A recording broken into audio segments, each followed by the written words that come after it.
Bonjour à toutes et à tous, bienvenue à cette séance de Good Morning Market. Nous sommes le vendredi 8 février.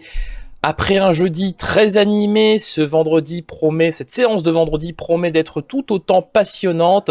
Et pour cause, outre les inquiétudes à l'égard du ralentissement de l'économie mondiale, les investisseurs sont aujourd'hui préoccupés par le déroulement des négociations commerciales sino-américaines après les propos de Donald Trump, président des États-Unis, indiquant qu'il y a une faible probabilité pour que celui-ci rencontre son homologue chinois Xi Jinping avant la date butoir du 1er mars, date à laquelle doit entrer de nouveaux tarifs douaniers en vigueur, ou plutôt une augmentation des tarifs douaniers existants en vigueur de 10 à 25%, portant sur 250 milliards de produits d'importation chinoise aux États-Unis.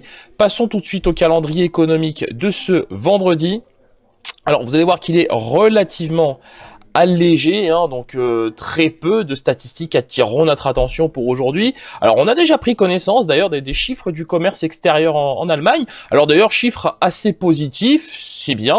Donc bon, on le voit, la balance commerciale reste nette créditrice de 19,4 milliards de dollars au titre du mois de décembre. Alors, ça fait du bien en Allemagne parce que ces derniers jours, on a pris connaissance quand même d'une salve de statistiques très défavorables pour l'économie allemande. Donc les importations en hausse de 1,2% sur le mois de décembre, exportation en hausse aussi de 1,5%, donc élément relativement positif mais qui ne soutient pas le DAX 30 pour le moment.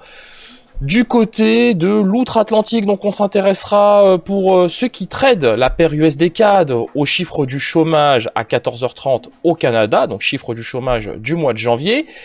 Et aux États-Unis, on s'intéressera seulement pour aujourd'hui à l'indice d'activité pétrolière Baker Hughes, de la semaine d'ailleurs, sur le nombre de puits forés au titre de la semaine achevée au 8 février. Voilà, donc à ce vendredi, tout simplement.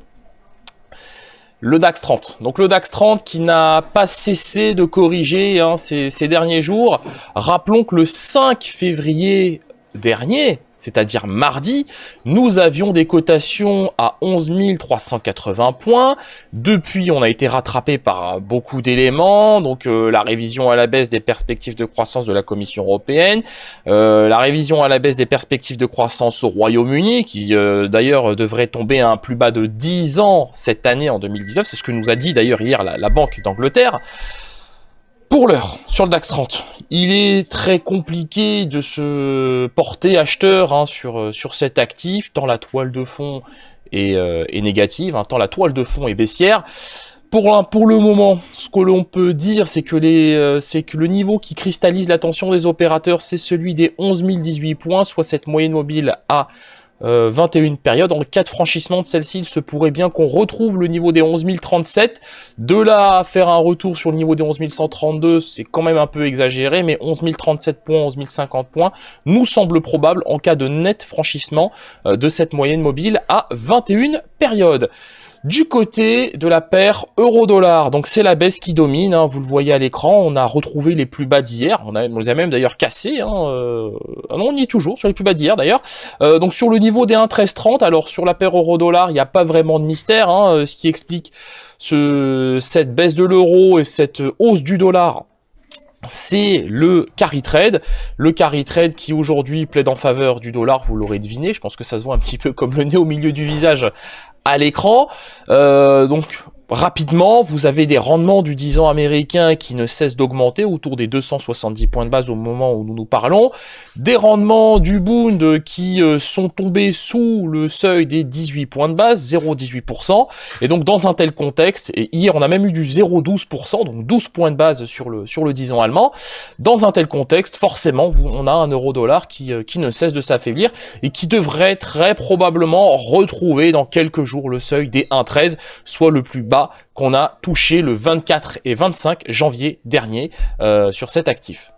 Enchaînons avec le WTI qui hier a cassé le support majeur des 53,14, c'est un niveau qu'on a testé à de multiples reprises.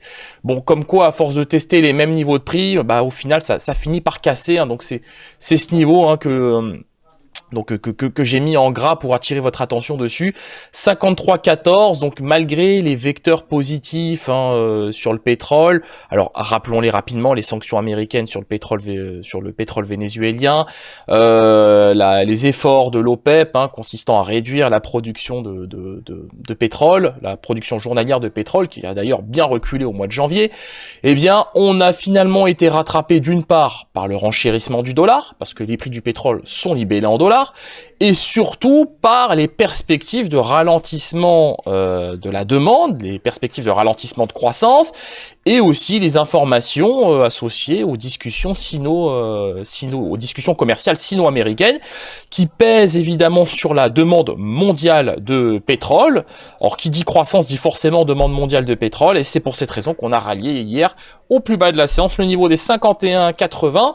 Rebond technique pour l'instant, sans réelle conviction. De notre point de vue, la conviction haussière, ou plutôt les véritables acheteurs d'actifs, de cet actif, reviendront à partir du seuil des 52,73, et on en est encore relativement loin au moment où nous parlons. Du côté du métal jaune, donc forcément, on a un actif qui se montre assez résilient, donc on a bien fait le support des 1302 dollars l'once. Nous estimons à court terme sur le gold qu'on va finir par retrouver des couleurs, et ce malgré la vigueur du dollar américain. Nous voyons l'actif retrouver le niveau des 1322 à court moyen terme, et moyen long terme, pourquoi pas, le niveau des 1350 dollars l'once. Nous ne changeons pas notre fusil d'épaule sur cet actif. Nous conservons un biais acheteur sur celui-ci. Merci d'avoir suivi ce Good Morning Market. Nous allons nous quitter sur cette note. Nous vous souhaitons une excellente séance de trading, une excellente journée. N'hésitez pas à mettre un petit commentaire, à liker et partager cette vidéo. Au revoir.